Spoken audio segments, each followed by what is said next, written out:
La loi de la réfraction de la particule de Dieu, le processus universel de création et de régénération. Réfraction ne veut pas dire illusion, reflet ou encore hologramme. Lorsque l'univers crée physiquement, il utilise les deux états de la matière en les imbriquant à la manière de poupées russes de l'infiniment petit à l'infiniment grand, état que je définis dans mes vidéos comme étant l'état indivisible, le photon, noyau d'énergie en fusion, et l'état de division, l'atome, noyau d'énergie désolidarisé de ses électrons, séparés par les lois physiques qui y s'exercent, c'est-à-dire par les flux énergétiques des interactions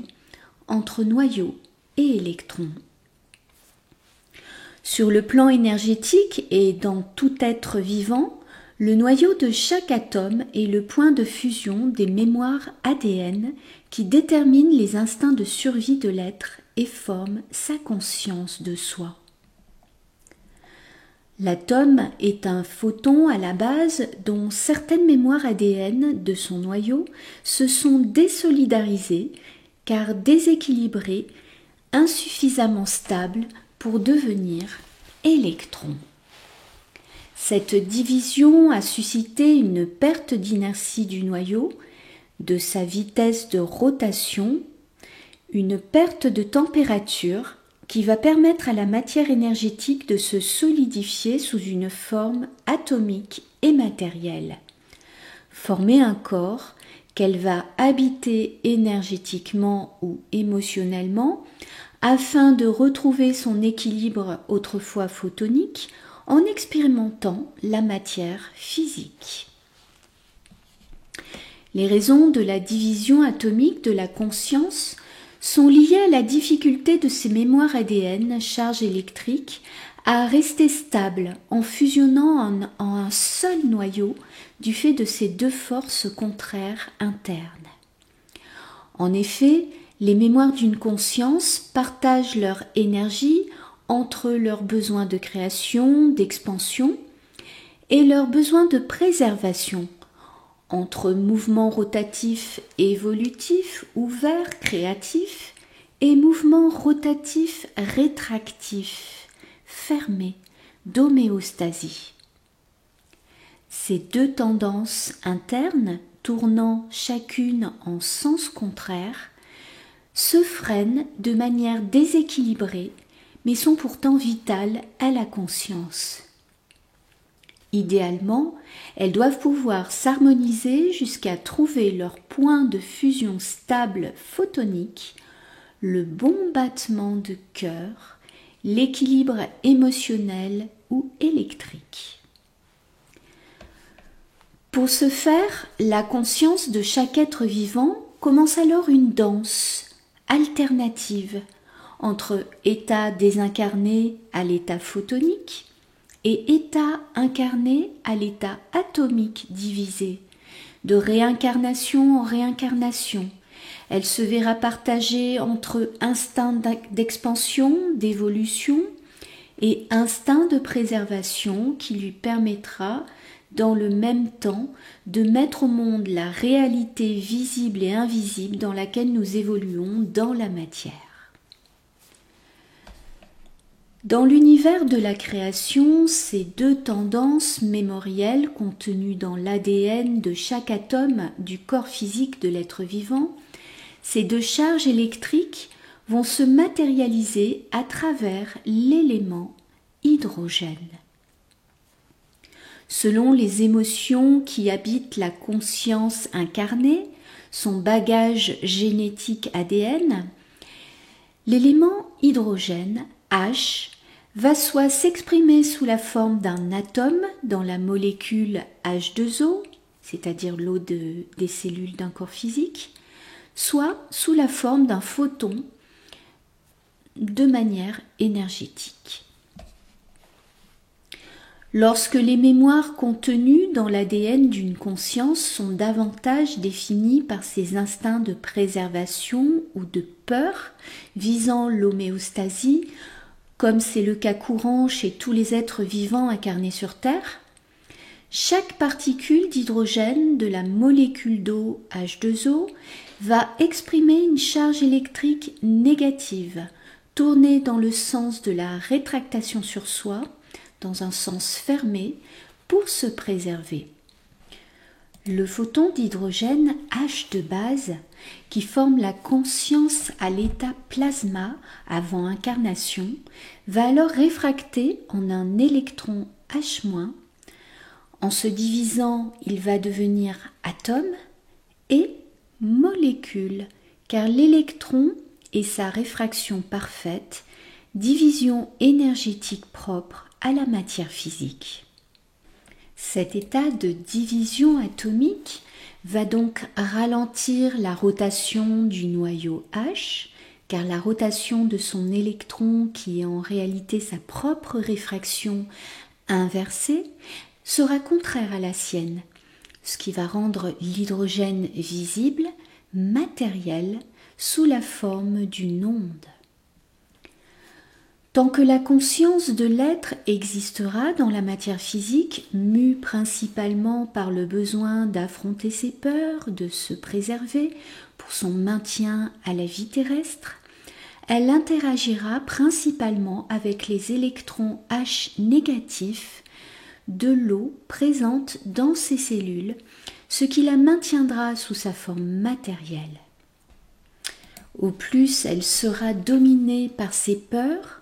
au plus elle s'inscrira douloureusement dans la matière de manière matérielle, générant ses propres symptômes et maladies physiques. Jusqu'à ce qu'elle arrive à modifier son bagage ADN en apprenant à équilibrer ses émotions entre charges positives et charges négatives, toutes deux utiles à son maintien à la vie pour évoluer vers un état énergétique optimal. L'onde H2O est donc visible du fait de l'instinct de préservation inné de la conscience, mais aussi transparente car de charge électrique neutre, de température neutre, le noyau de base de chaque atome d'hydrogène étant positif, il s'annule en interagissant avec sa réfraction, son électron H-. Cette neutralité électrique naturelle de l'hydrogène à l'état atomique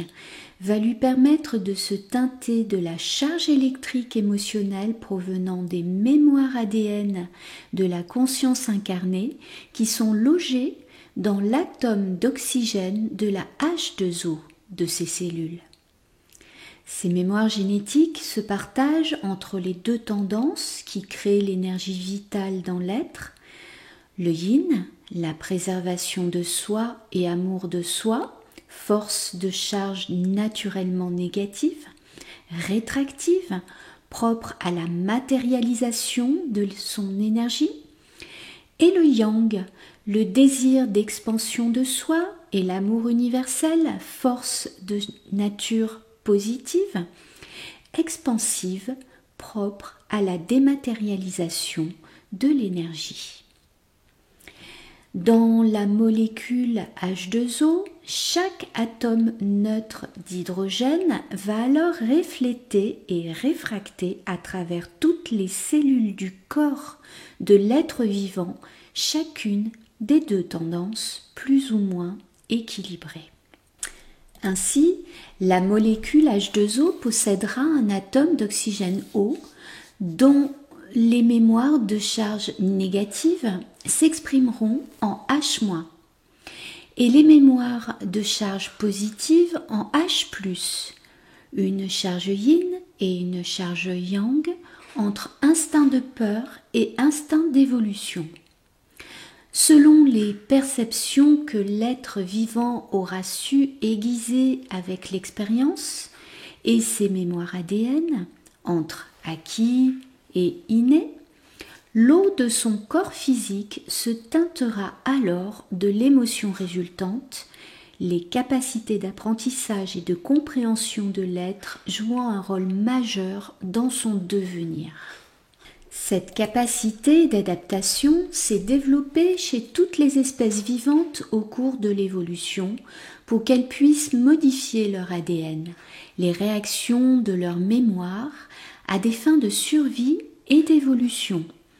La préservation devant servir l'expansion de l'être et l'expansion devant servir la préservation de l'être dans un juste équilibre émotionnel.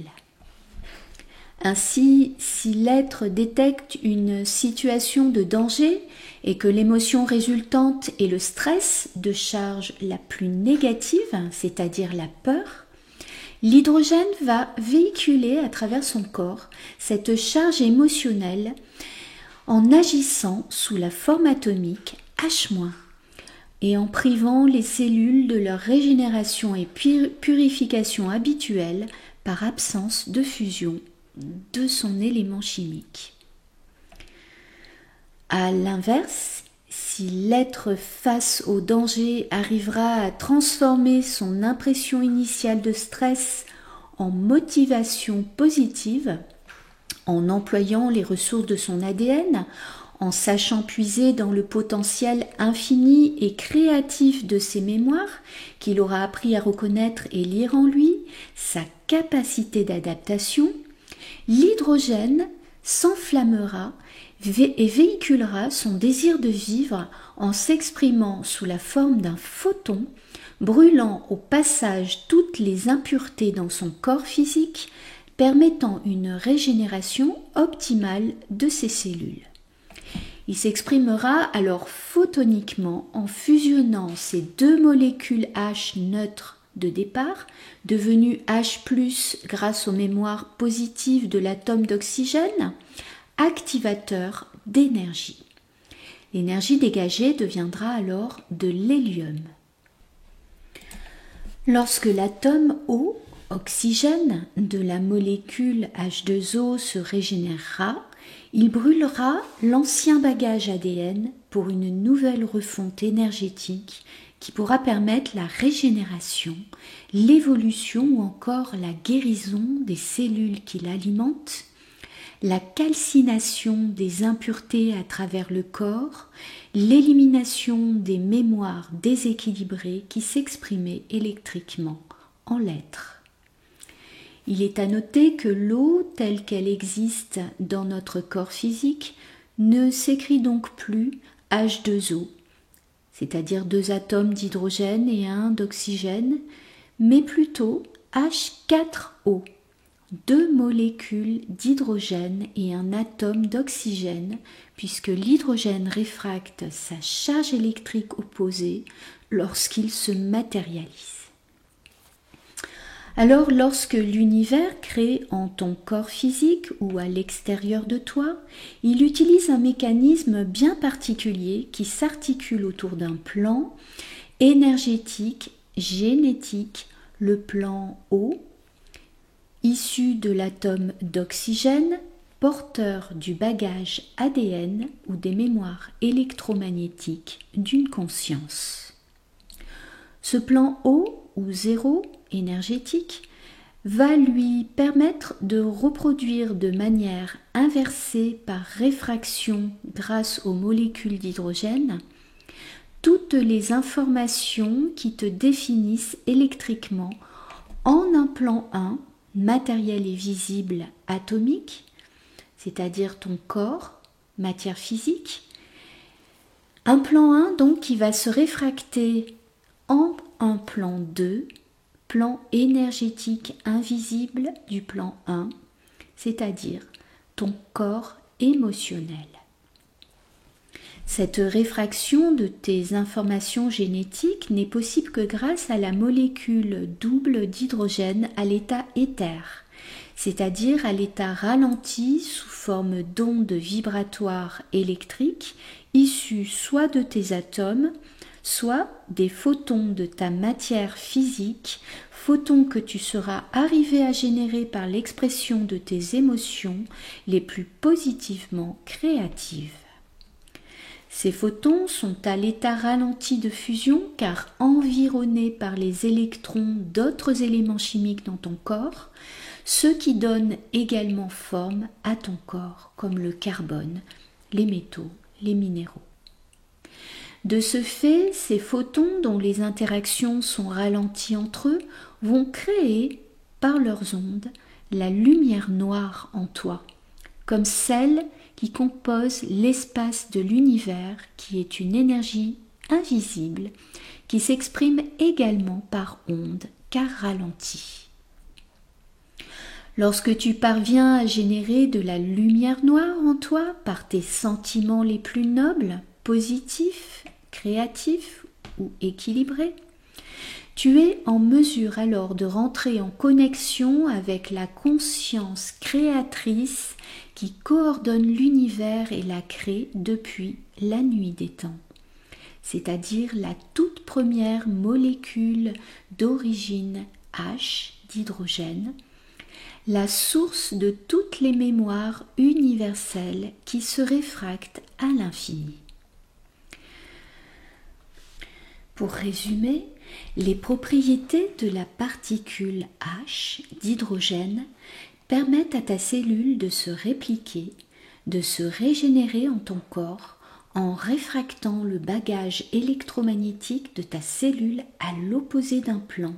géométriquement dessiné par les informations contenues dans ton ADN. Cette double réfraction, en plan 1 et en plan 2, se matérialise par voie d'ondes vibratoires de manière réelle et non illusoire comme le ferait un miroir. Pour recréer à l'identique de l'autre côté du fameux plan généré par l'énergie qui t'anime, sur un plan 1 et 2, un plan matériel doublé d'un plan énergétique, ton corps physique doué d'émotions. L'entrecroisement de chacune de ces ondes entre elles va générer une charge électrique propre à la composition de chacun des éléments chimiques utiles à la création du corps physique selon la partition énergétique de l'ADN de la conscience, son bagage karmique ou héréditaire, les mémoires propres aux émotions qui se rattachent à son histoire. La molécule d'hydrogène est donc la matrice consciente et créatrice de l'univers, dont la loi de réfraction est la propriété principale. Tout l'univers évolue toujours selon un plan symétrique qui va reproduire indéfiniment et à l'infini à travers la création un même modèle d'origine ancestrale, le fameux boson d'Higgs ou la particule de Dieu, H.